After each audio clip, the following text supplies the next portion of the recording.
Micah Parsons, we reported last week, has been involved in contract talks with Dallas Cowboys owners Jerry and Stephen Jones and has been involved to such a degree that contract proposals have been discussed, as a source put it to us then. And now comes a second source who confirms that with CowboysCountry.com, along with a feeling of optimism that Parsons will eventually have himself a Cowboys for life deal that both makes him among the highest paid players in NFL history, in the $40 million APY range, and allows the Joneses to feel the deal is somewhat team-friendly. But what about NFL Network countering our report by claiming no meaningful talks have occurred? Chalk that up to matter of semantics.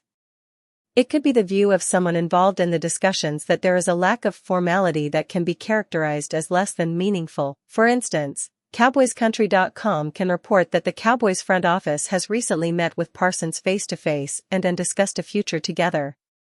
If those discussions are informal in nature, are they therefore not meaningful? Maybe in the eyes of some. But make no mistake, the structure of a deal has been discussed, probably even multiple structures of multiple ideas. And a solution is almost surely on the horizon. And when Parsons signs his massive extension, hopefully, for the sake of the vibe here in the building at the Star and for the sake of Cowboys Nation's psyche, he will become among the highest paid non-quarterbacks in NFL history. The two sides have inarguably moved from preliminary talks, as of 2 weeks ago, per COO Stephen Jones' pronouncement, to a more focused exchange. And its pretense to suggest this is insignificant. Parsons' estimated coming deal?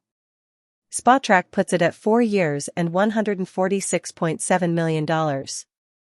That's $37 million per year. And while Micah has insisted he doesn't need to be number one in non-QB salary, that number has now vaulted to $40 million plus. We bet that number is too low. Would everybody be happy at 5 years and $200 million?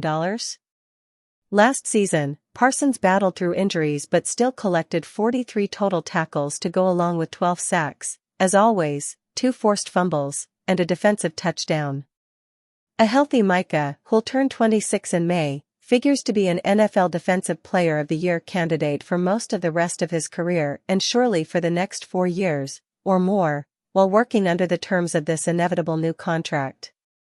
Parsons has no desire to leave Dallas and has not demonstrated any willingness to use incendiary threats to get his way.